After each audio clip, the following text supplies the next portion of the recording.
자, 반갑습니다. 이사야 오늘 말씀 이사야 살짝 깁니다. 이사야 36장, 37장 두 장입니다. 이야기가 이어지기 때문에 끊을 수가 없습니다. 이사야 36장, 37장 두 장 우리 한 절씩 돌아가면서 교독하시고 37장 마지막 절은 다 같이 읽겠습니다. 자, 이사야 36장, 37장 다 찾으신 것 같네요. 제가 먼저 읽을게요. 히스기야 왕 14년에 아수르 왕 사네립이 올라와서 유다의 모든 견고한 성을 쳐서 취하니라. 아수르 왕이 라기스로부터 랍사기를 되살렸었는데 대군을 거느리고 히스기야 왕에게로 가게 하매 그가 윗못 수노현 세탁자의 밭 순길에 서세. 힐기야의 아들 왕국 맡은 자 엘리야김과 서기관 셈나와 아삽의 아들 사관 요아가 그에게 나아가니라. 랍사기가 그들에게 이르되 이제 히스기야에게 말하라. 내 왕 아수르 왕이 이같이 말씀하시기를 내가 믿는 바 그 믿는 것이 무엇이냐. 내가 말하노니 내가 좋기 싸울 계략과 용맹이 있노라 함은 입술에 붙은 말뿐이니라. 내가 이제 누구를 믿고 나를 반역하느냐. 오라 내가 누구를 믿는도다 그것은 상한 갈대 지팡이와 같은 것이라. 사람이 그것을 어찌하면 손에 찔리리니 외국 왕 바로는 그를 믿는 모든 자에게 이와 같으니라. 혹시 네가 내게 이르기를 우리는 우리 하나님 여호와를 신뢰하노라 하리라마는 그는 그의 산당과 제단을 히스기야가 제하여 버리고 유다와 예루살렘에 명령하기를 너희는 이 제단 앞에서만 예배하라 하던 그 신이 아니냐 하셨느니라. 그러므로 이제 청하노니 내 주 아수르 왕과 얘기하라. 내가 네게 말 2000피를 주어도 너는 그 탈자를 이기지 못하리라. 그런즉 내가 어찌 내 주의 종 가운데 극히 작은 총독 한 사람인들 물리칠 수 있으랴. 어찌 애국을 믿고 병거와 기병을 얻으려 하느냐. 내가 이제 올라와서 이 땅을 멸하는 것이 여호와의 뜻이 없음이겠느냐. 여호와께서 내게 이르시기를 올라가 그 땅을 쳐서 멸하라 하셨느니라 하니라. 이에 엘리야김과 셈나와 요아가 랍사기에게 이르되 우리가 아람 방언을 아오니 청하건대 그 방언으로 당신의 종들에게 말하고 성 위에 있는 백성이 듣는 데에서 우리에게 유다 방언으로 말하지 마소서 하니. 랍사기가 이르되 내 주께서 이 일을 내 주와 내게만 말하라고 나를 보내신 것이냐. 너희와 함께 자기의 배변을 먹으며 자기의 소변을 마실 성 위에 앉은 사람들에게도 하라고 보내신 것이 아니냐 하더라. 이에 랍사기가 일어서서 유다 방언으로 크게 외쳐 이르되 너희는 대왕 아수르 왕의 말씀을 들으라. 왕의 말씀에 너희는 히스기야에게 미혹되지 말라. 그가 능히 너희를 건지지 못할 것이니라. 히스기야가 너희에게 여호와를 신뢰하게 하려는 것을 따르지 말라. 그가 말하기를 여호와께서 반드시 우리를 건지시리니 이 성이 아수르 왕의 손에 넘어가지 아니하리라 할지라도. 히스기야의 말을 듣지 말라. 아수르 왕이 또 이같이 말씀하시기를 너희 내게로 행복하고 내게로 나아오라. 그리하면 너희가 각각 자기의 포도와 자기의 무화과를 먹을 것이며 각각 자기의 우물물을 마실 것이요. 내가 와서 너희를 너희 본토와 같이 곡식과 포도주와 떡과 포도원이 있는 땅에 옮기기까지 하리라. 혹시 히스기야가 너희에게 이르기를 여호와께서 우리를 건지시리라 할지라도 속지 말라. 열국의 신들 중에 자기의 땅을 아수르 왕의 손에서 건진 자가 있느냐? 하맛과 아르밧의 신들이 어디 있느냐? 스발와임의 신들이 어디 있느냐? 그들이 사마리아를 내 손에서 건졌느냐? 이 열방의 신들 중에 어떤 신이 자기의 나라를 내 손에서 건져냈기에 여호와와 능히 예루살렘을 내 손에서 건지겠느냐 하셨느니라 하니라.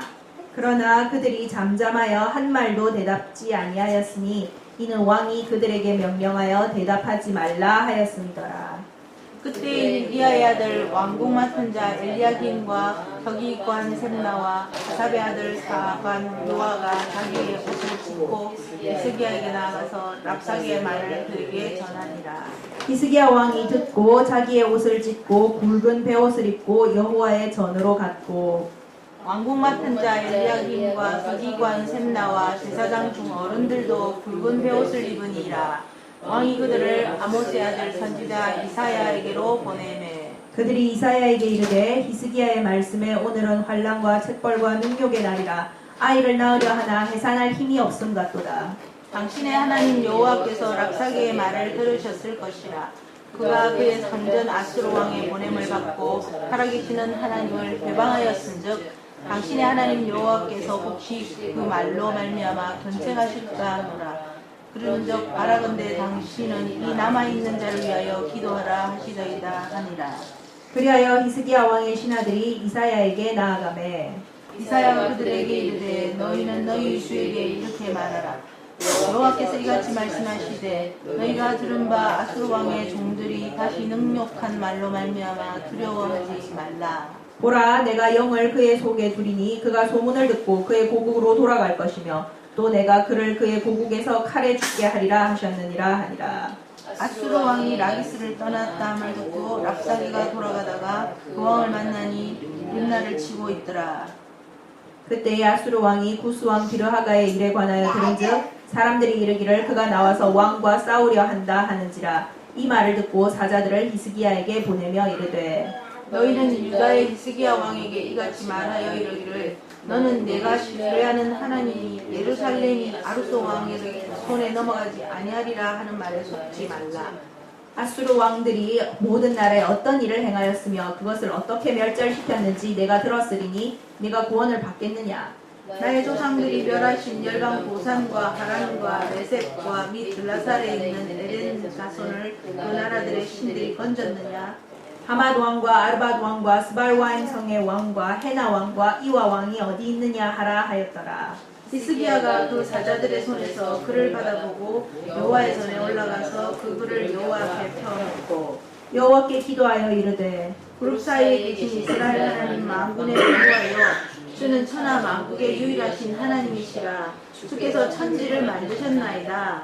여호와여 귀를 기울여 들으시옵소서. 여호와여 눈을 뜨고 보시옵소서. 사내립이 사람을 보내어 살아계시는 하나님을 회방한 모든 말을 들으시옵소서.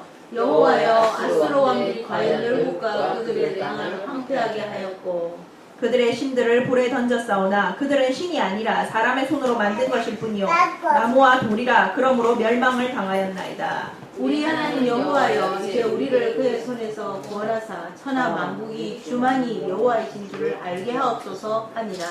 아모스의 아들 이사야가 사람을 보내어 히스기야에게 이르되 이스라엘의 하나님 여호와께서 말씀하시되 내가 아수르의 사네립 왕의 일로 내게 기도하였도다 하시고 여호와께서 그에 대하여 이같이 이르시되 처녀딸 시온이 너를 멸시하며 조소하였고 딸 예루살렘이 너를 향하여 머리를 흔들었느니라. 내가 회방하며 능욕한 것은 누구에게냐. 내가 소리를 높이며 눈을 높이 들어 향한 것은 누구에게냐.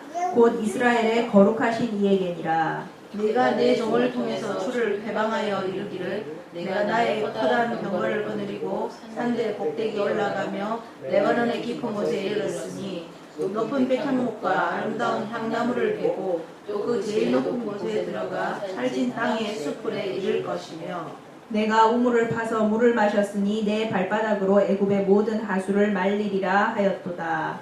내가 어찌하여 듣지 못하였느냐. 이 일들은 내가 태초부터 행한 바요 상고부터 정한 바로서 이제 내가 이루어 내가 견고한 성읍들을 헐어 골무더기가 되게 하였노라. 그러므로 그 주민들이 힘이 약하여 놀라며 수치를 당하여 들의 풀같이 푸른 나물같이 지붕의 풀같이 자라지 못한 곡초같이 되었느니라. 내 거처와 내 출입과 내가 나를 거슬러 분노함을 내가 아노라. 내가 나를 거슬러 분노함과 내 오만함이 내 귀에 들렸으므로 내가 갈고리로 내 코를 꿰며 재갈을 내 입에 물려 너를 오던 길로 돌아가게 하리라 하셨나이다. 왕이여 이것이 왕에게 징조가 되리니 올해는 스스로 난 것을 먹을 것이요 둘째 해는 또 거기에서 난 것을 먹을 것이요 셋째 해에는 심고 거두며 포도나무를 심고 그 열매를 먹을 것이니이다. 유다 족속 중에 피하여 남은 자는 다시 아래로 뿌리를 받고 위로 열매를 맺으리니 이는 남은 자가 예루살렘에서 나오며 피한 자가 시온산에서 나올 것이니라. 만군의 여호와의 열심히 이를 이루시리이다. 그러므로 여호와께서 아수르 왕에 대하여 이같이 이르시되 그가 이 성에 이르지 못하며 화살 하나도 이리로 쏘지 못하며 방패를 가지고 성에 가까이 오지도 못하며 흉벽을 쌓고 치지도 못할 것이요. 그가 오던 길 곧 그 길로 돌아가고 이 성에 이르지 못하리라. 나 여호와의 말이니라. 대저 내가 나를 위하여 내 종 다윗을 위하여 이 성을 보호하며 구원하리라 하셨나이다 하니라. 여호와의 사자가 나가서 아수르 진중에서 18만 5천인을 쳤으므로 아침에 일찍 일어나 본즉 시체뿐이라. 이에 아수르의 사네립 왕이 떠나 돌아가서 니느웨에 거주하더니 같이 자기 신 니스록의 신전에서 경배할 때에 그의 아들 아드라멜렉과 사레셀이 그를 칼로 죽이고 아라라 땅으로 도망하였으므로 그의 아들 에살살돈이 이어 왕이 되니라. 아멘. 예, 재밌죠? 성경에서 제가 좋아하는 얘기 중에 하나예요. 이 아수르 왕이 영어로 보니까 아시리아. 네, 아시리아. 그 제일 잘 나온 아시리아. 아시리아. 아시리아 제국이에요, 이게. 아시리아, 그래서 이 제가 저번에도 말씀드렸지만은, 아시리아 이 제국이 당시 고대 근동을 최초로 통일한 제국이었거든요. 근데 북이스라엘은 이때 멸망한 상태입니다, 참고로. 북이스라엘은 멸망했고, 이 아수르, 남유다를 침공해온 왕이 여기는 사네립이라고 나오잖아요. 역사적으로는 센나케립이라는 이름입니다. 그래서 센나케립 왕이 누구냐면은 북이스라엘을 멸망시킨 왕의 아들이에요. 그래서 아버지가 북이스라엘 멸망시키고 아들이 남유다를 쳐들어온 거예요, 지금. 역사적으로 이렇게. 네, 그랬는데 그래서 이제 남유다로 쳐들어왔는데 이게 사실은 두 번째 침공입니다. 남유다에. 첫 번째 1차 침공 때 1차 침공이 예전에 있었거든요. 그 1차 침공 때는 보면은 히스기야가 하나님께 이렇게 완전히 매달린 게 아니고 인간적인 방법을 썼습니다. 여기 이사야에서는 안 나오는데 열왕기 한가 거기에 보면은 히스기야가 보통 그런 말 혹시 들어본 적 있으세요? 사람이 다른 사람에 대해서 이렇게 다른 영향력을 행사할 수 있는 방법이 크게 세 가지로 나뉜대요. 제가 어디서 읽은 적이 있거든요. 제일 하등 방법이 제일 이렇게 원시적으로 다른 사람을 움직이게 할 수 있는 방법이 무력. 강제로 이렇게 강제함으로써 다른 사람을 자기 뜻대로 움직이게 만드는 무력으로 다른 사람을 움직이게 만드는 방법이 있고 그 다음 조금 이제 중급 중수쯤 되는 사람이 쓰는 수단이 돈입니다. 돈 주면서 내 말 좀 들어. 이렇게 보통 저희가 그래서 직장에 가면은 직장 상사한테 꼼짝을 못하는 이유가 대충 그거잖아요. 월급이 달려 있으니까. 그래서 돈으로 이 사람을 지배한다고 하나 사람한테 영향력을 끼치는 게 중간급 수단이래요. 제일 고급 수단은 그 사람의 마음을 움직이는 거예요. 진짜 마음을 움직이는. 이거는 아무 대가를 지불할 필요가 없어. 협박으로 강제하는 것도 아니고 대가를 지불하는 것도 아니고 그 사람이 자원해서 스스로 하게 만드는 거야. 하나님은 이 수를 쓰십니다. 그래서 하나님이 아무 말 없이 와가지고 죽어버린 거예요. 감동받으라고. 감동받아서 너희 스스로 하라고.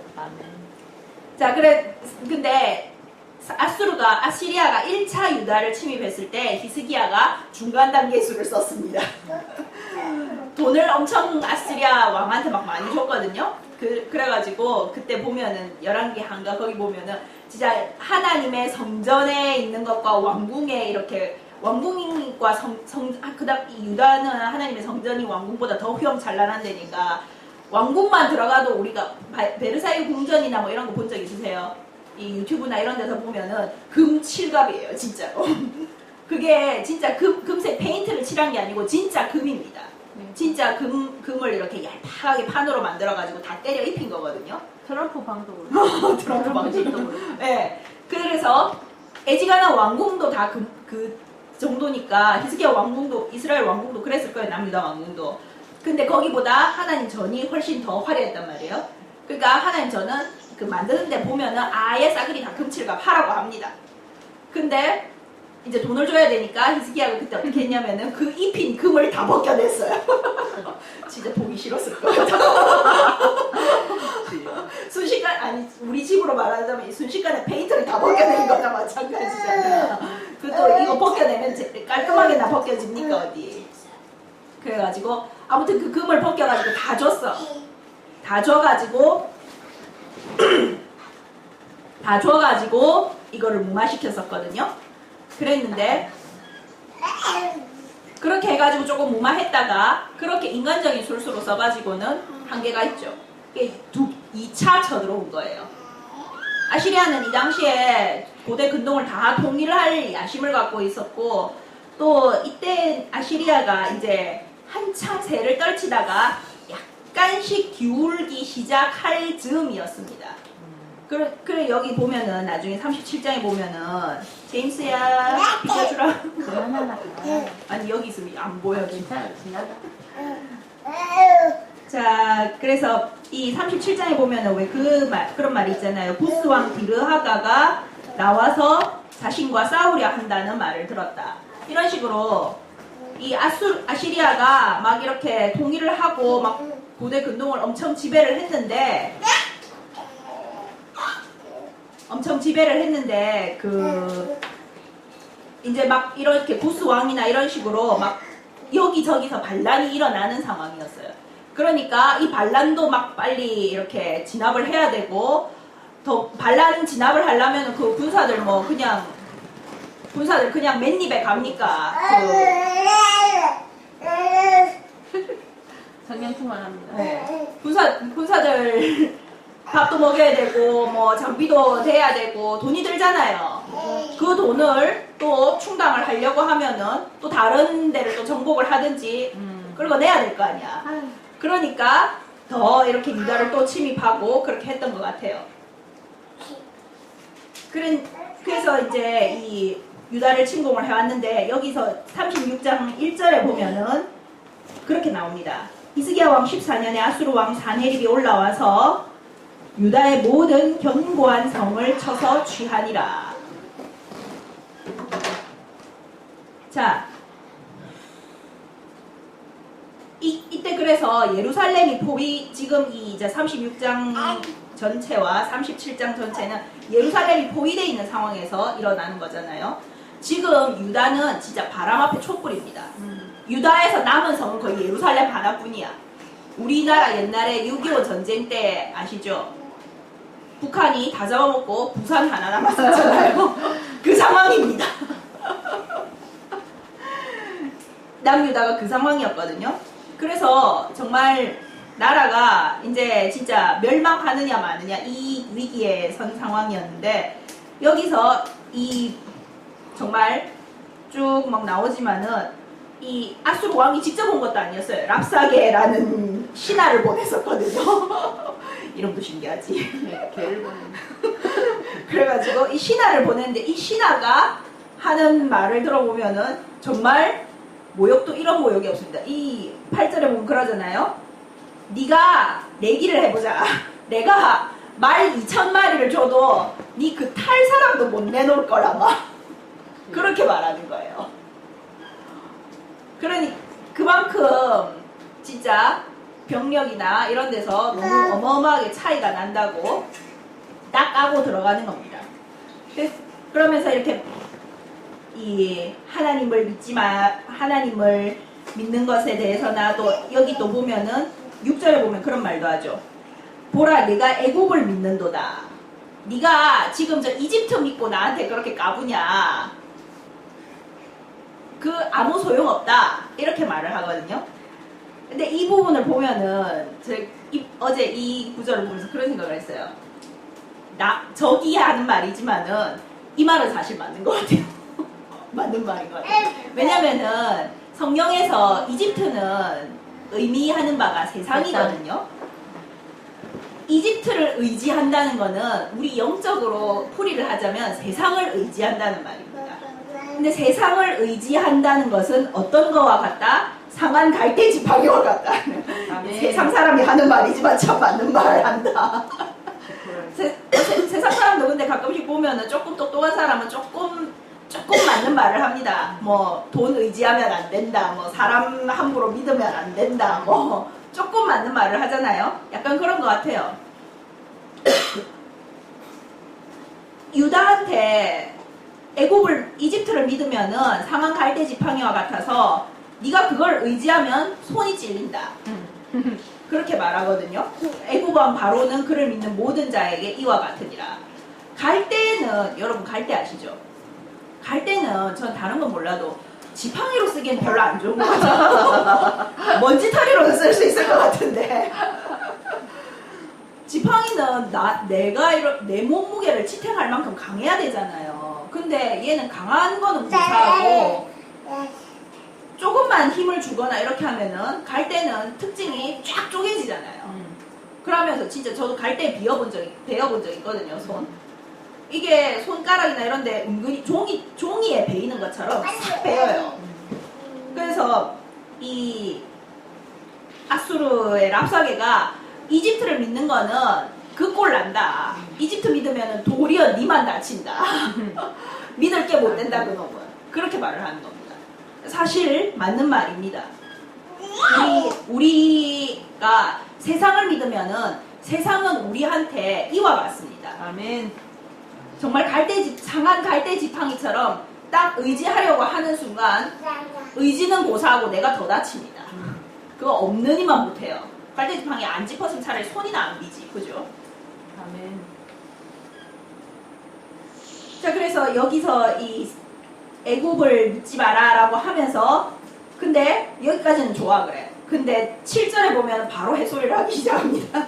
이 랍사게가 네가 이르기를 우리 하나님 여호와를 신뢰하노라 하리라마는 그것도 믿을 게 못 된다. 이렇게 말하죠. 그러면서 이 7절이 보면은 굉장히 좀 알아듣기 힘든 말을 하는데 그 여호와는 산당과 제단을 너희 히스기야가 다 없애버린 그 신이 아니냐. 근데 뭘 의지를 한다고? 우리가 들으면 우리가 볼 때는 그게 잘한 건데 왜?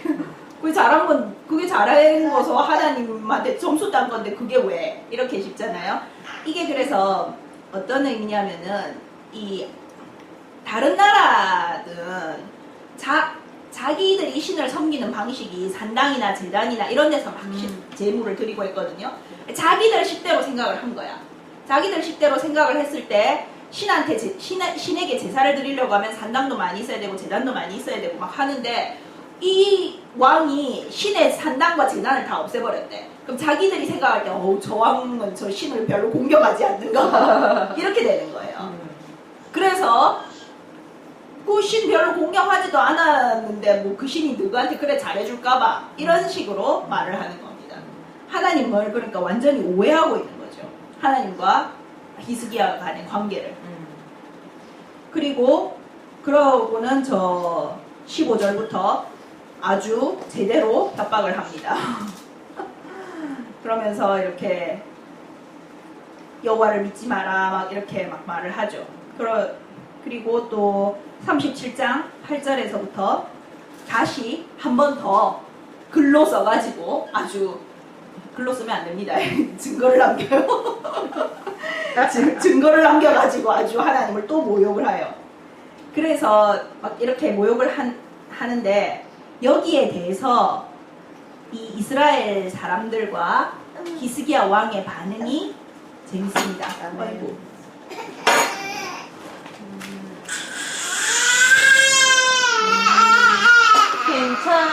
괜찮아.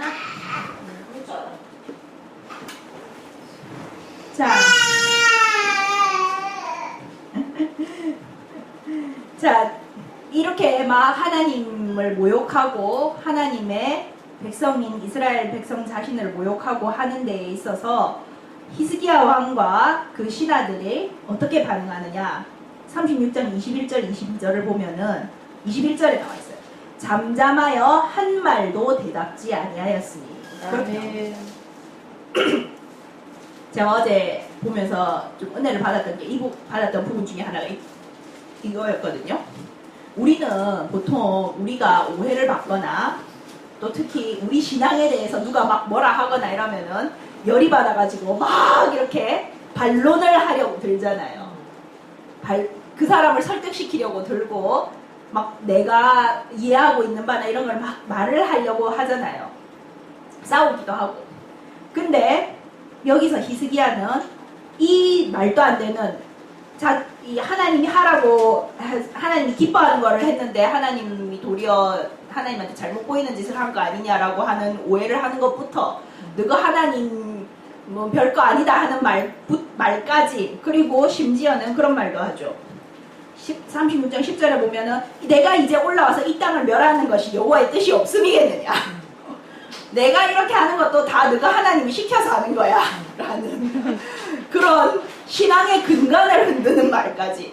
이런 말 들으면은 유다 백성으로서는 진짜 그런가, 모든 것이 다 하나님 손 안에 있는데 이렇게 되는 것도 그러면 하나님 뜻이 아니겠는가, 그러면은 진짜 우리는 아무 희망이 없는 건가, 막 그런 생각이 막 안 들겠어요. 이런 온갖 희한한 소리를 다 할 때 치고받고 싸우는 게 아니고 이 사람들이 잠잠했다고 되어 있습니다.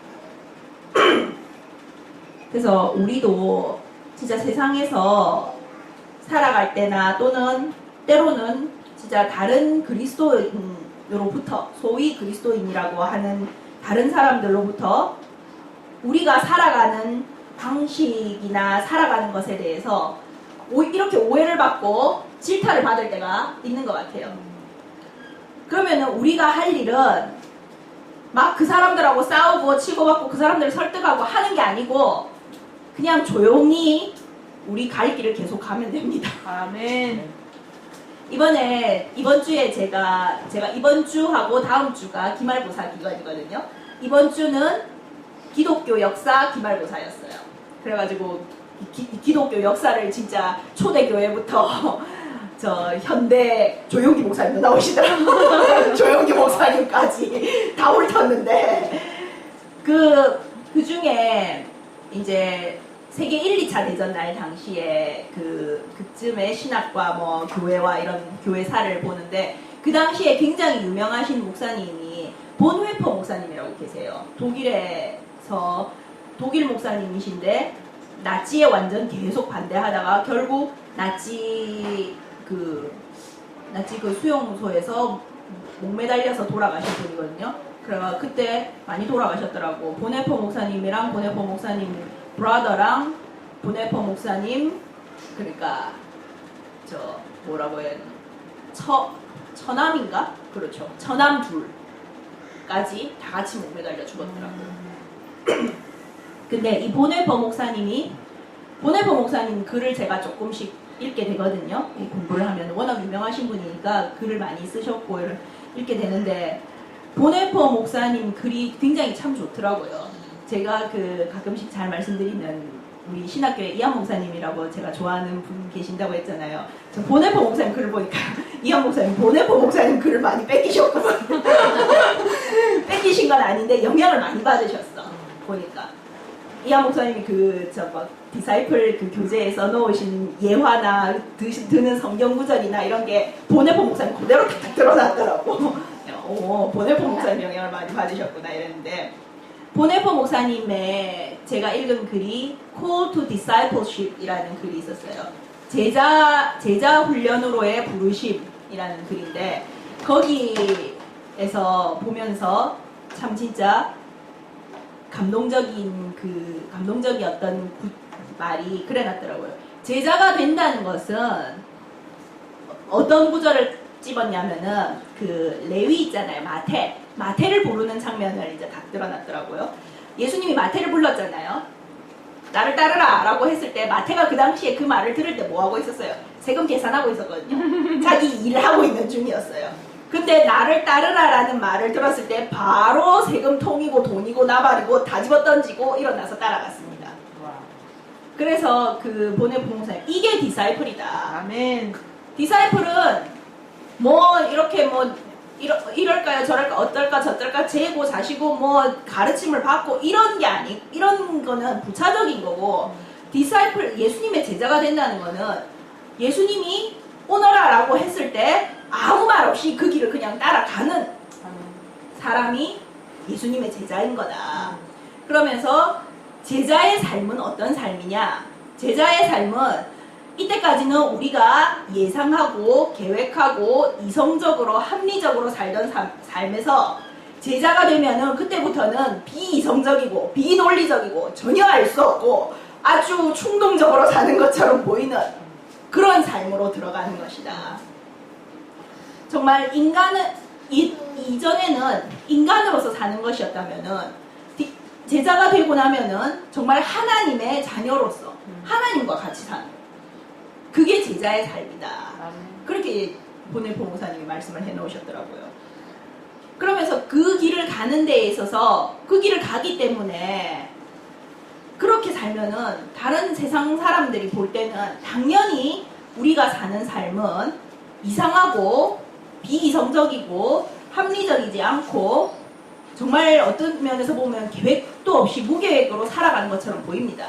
제가 우리 교회 다른 조금 다니신 분들은 들어본 적 있으시겠지만 제가 예전에 저희 외할아버지가 돌아가셨을 때 그 당시 이제 직장 풀타임으로 다니고 있어가지고 근데 외할아버지가 돌아가셨으니까 한국에 가서 이제 엄마 비자도 진행해야 되고 제가 오래 있어야 되는 상황이 된 거예요. 그래가지고 그 직장에다가 사표를 냈어요. 또 하나님이 외할아버지 돌아가시면은 이때쯤에 돌아가시면 사표 내라라고 이렇게 미리 다 보여주셨었거든요. 그래가지고 딱 그때 돌아가셨어. 그래갖고 사표를 딱 낸다고 그때 근데 우리 직장 보스가 직장에 안 나가 제가 전화로 사표를 냈어요. 조금 무례하기도 했는데 전화를 뭐 기다릴 수가 없으니까 바로 말을 해줘야 되니까 전화를 걸어가지고 저 이사님 저희 외할아버지가 돌아가셔서 지금 그만두고 노티스 드리겠다고 그만두고 바로 가봐야겠다고 한국에 그러니까 이제 4주 노티스였거든요.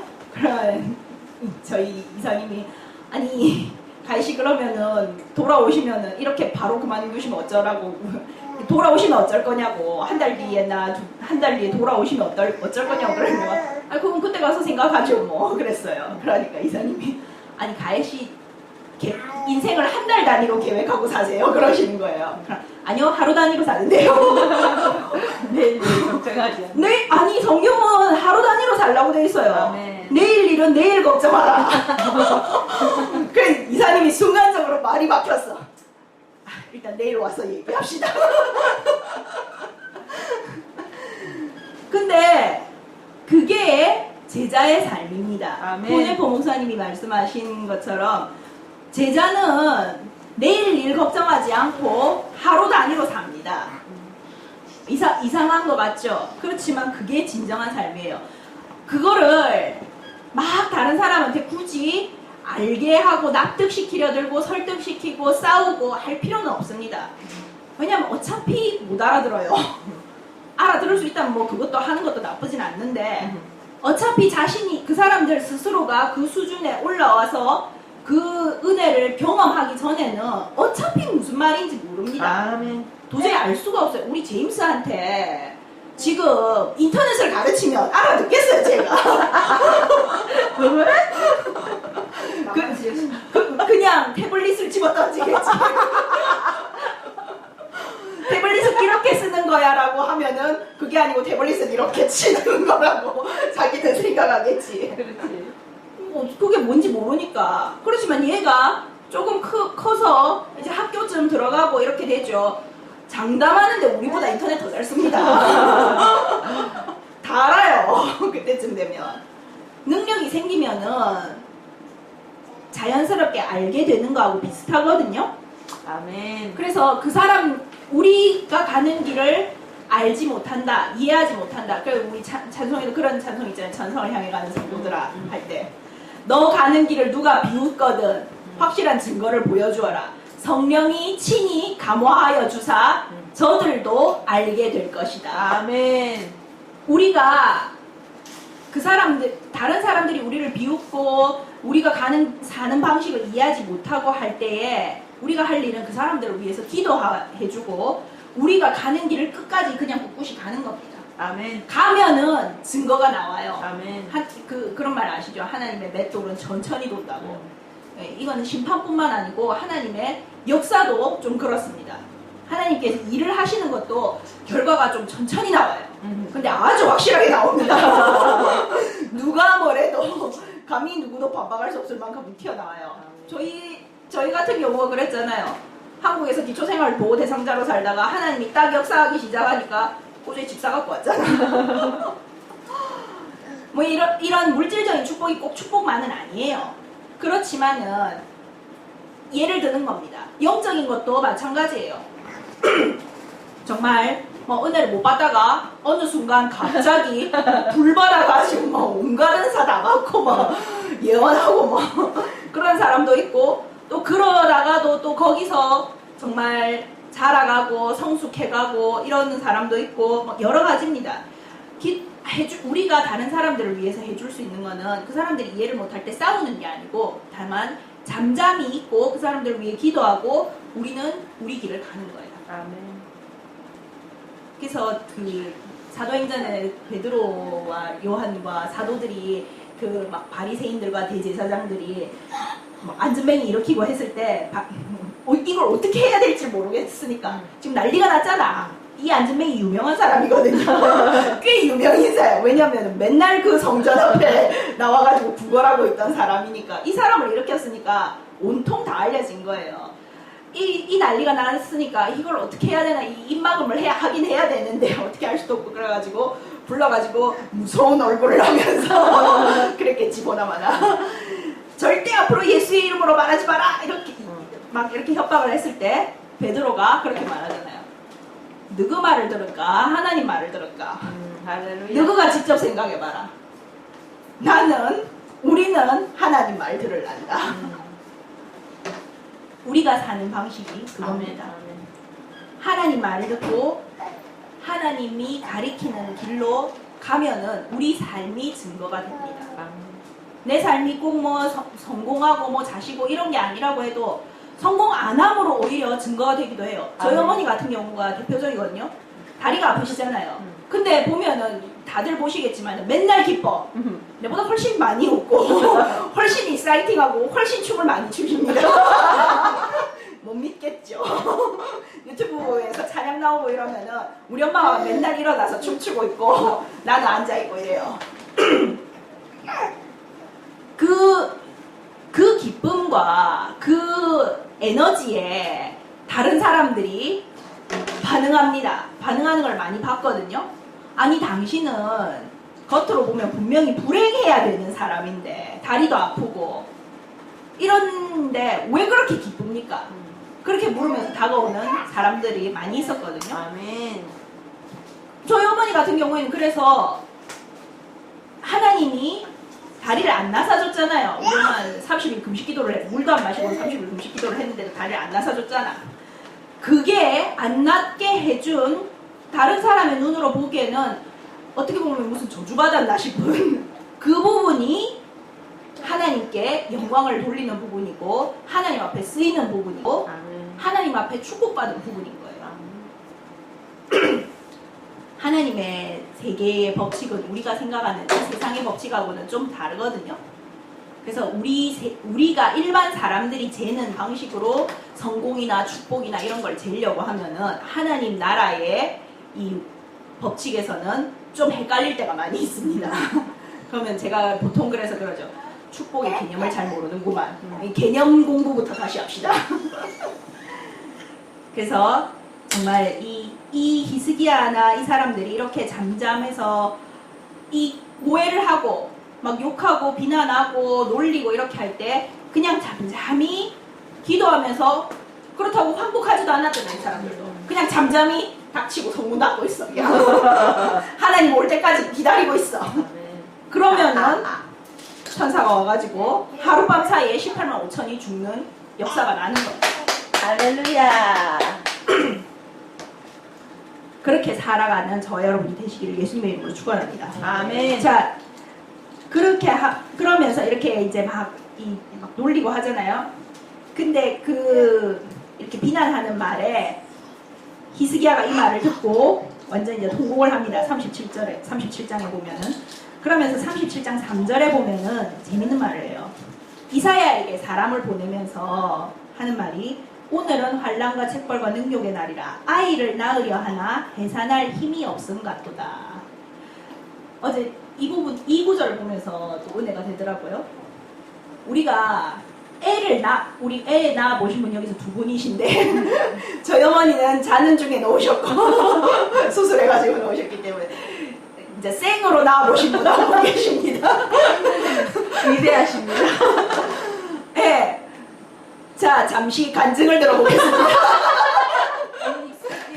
이거 정말 자, 애 낳을 때 힘 많이 들어요? 어때요? 완전 완전 힘들죠? 그래서 실핏줄 터지잖아요. 너무 힘들어.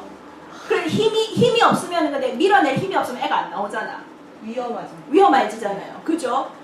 근데 이거를 보면서 그게 떠올랐어요. 애가 나오는데 해산할 힘이 없다. 이러면은 산모애 다 위험해집니다. 이거는, 근데 애가 나오니까 우리 제임스가 이렇게 지금 뻘뻘거리고 기어다니고 걸어다니고, 뭐, 제임스 덕분에 웃고 좋잖아요. 이제 태어나면은 파티하고 축하하고 난리 나는데, 그게 아이를 낳을 힘이 있느냐 없느냐에서 결정이 되는 거예요. 아멘. 아이를 낳을 힘이 있어서 아이를 팍 잘 놓으면은 축제와 기쁨과 축복이 되는 거고, 애가 이제 나와야 되는데 낳을 힘이 없어. 애가 안 나와. 그러면은 자칫하면 산모 애 다 죽는 결과가 나옵니다. 조금 나아지면은 산모만 죽고 애는 산다든지, 아니면 애만 죽고 산모는 산다든지 뭐 이래 되지만은 어쨌든 위험한 안 좋은 결과가 나오는 거죠. 그래서 제가 이 부분을 보면서 우리 삶에 이런 순간이 옵니다. 애를 낳아야 되는 것 같은, 하나님이 자 레벨업, 자 뛰어 여기 이렇게 하시는 순간이 오거든요. 그 순간에 우리가 그걸 뛸 힘이 있느냐 없느냐에 따라서 이게 정말 애가 이렇게 무사히 나와서 축복과 기쁨이 되느냐, 아니면은 장사 쳐야 되느냐가 갈리듯이 우리 삶도 그렇게 갈리는구나. 아멘. 그 순간에 어떻게 믿음으로 하느냐에 따라서 우리 삶이 갈립니다. 아멘. 아멘. 그러면은 그래서 우리가 할 일은 그 순간을 준비하는 것 같아요. 아멘. 우리 여기 애를 다시 모니카 씨로 돌아가서 애를 낳아보셨지만, 애를 뵈면은 여기 또 간호사분들도 많이 계시고 한데, 애를 뵀을 때 10달 동안 많이 먹잖아요. 많이 드셨죠? 그러면은 우리 제임스가 나왔을 때 3kg였나? 3.5. 3.5? 오, 컸구나. 근데 3.5짜리가 안에 들어있는데, 모니카 씨 몸무게는 3.5보다 더 불었어요. 그죠? 산모가 애 무게만큼만 몸무게가 불지를 않습니다. 그 예전에 말씀하시는데 들으니까 이렇게 평타 9kg 늘어야 정상인데, 절대 그렇게 안 는다고. 한 15kg 정도 는다고. 난 20kg. 그렇게 하시더라고. 근데 생각해보면은 당연할 것 같아요. 왜냐면은 애한테 가는 영향도 있지만은 이제 딜리버 하는 순간이 오고 있잖아. 10달 동안. 그럼 몸은 알고 있어. 나 10달 뒤에는 이걸 밀어내야 되는데.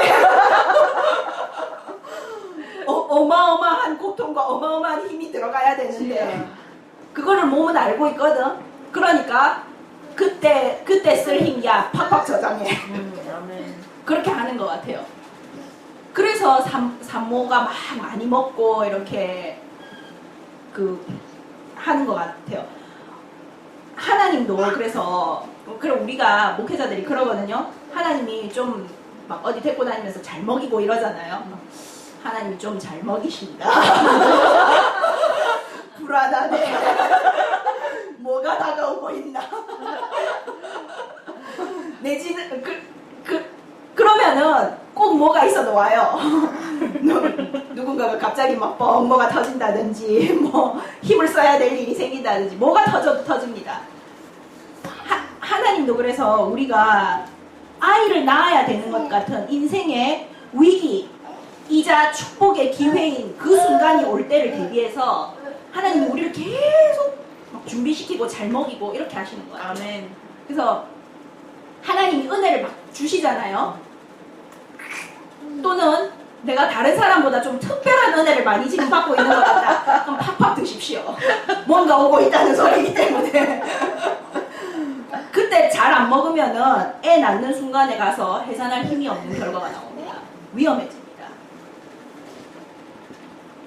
그렇지만 그 순간을 하나님께서는 아시기 때문에 우리를 자꾸 준비시키는 거예요. 그래서 성령의 목소리를 듣고 내 속에서 말씀하시는 그분의 말씀대로 살아가고 그 하루하루 그분의 길을 따라가는 게 중요하다는 거예요.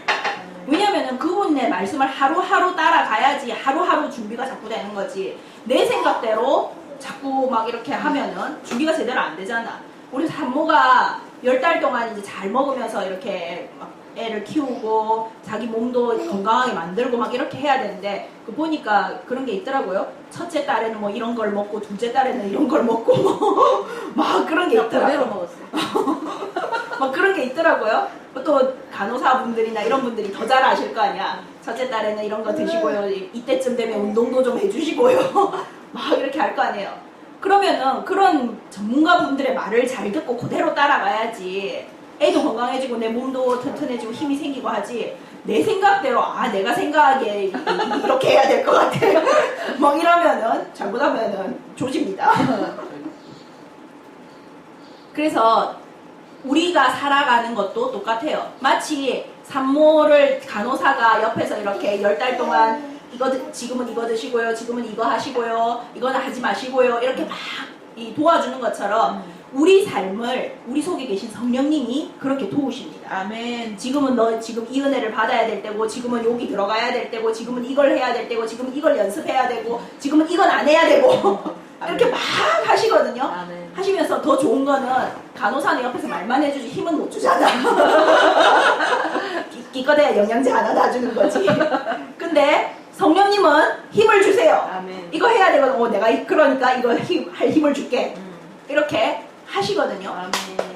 그 말씀을 잘 들으면서 가면은 그대로 살아가면은 이 아이를 낳아야 되는 것 같은 인생의 순간이 딱 찾아올 때 낳을 힘이 있습니다. 아멘. 그러면은 싹 놓고 지나가요. 저희 큰 숙모가 애를 진짜 잘 놓거든요. 뭐 그렇다네. 이렇게 애를 놓을 때 형광등이 안 보일 만큼 아파야 애가 나온대요. 순간적으로 눈앞이 완전 새까매질 만큼 아파야 애가 나온다네. 근데 저희 큰 숙모는 애를 진짜 잘 낳아요. 그러니까 아무리 해도 형광등이 안 보이지가 않더래. 그렇게까지 안 아프더래. 아씨 언제쯤 돼야지 형광등이 안 보이는 거야 막 이러는데 나왔습니다 이러잖아. 그만큼 애를 잘 놓고 건강하니까 별로 아프지도 않고 그렇게 싹 놓고 지나가는 거야. 그지? 똑같아요. 그래서 제가 늘상 드리는 말씀이 그겁니다.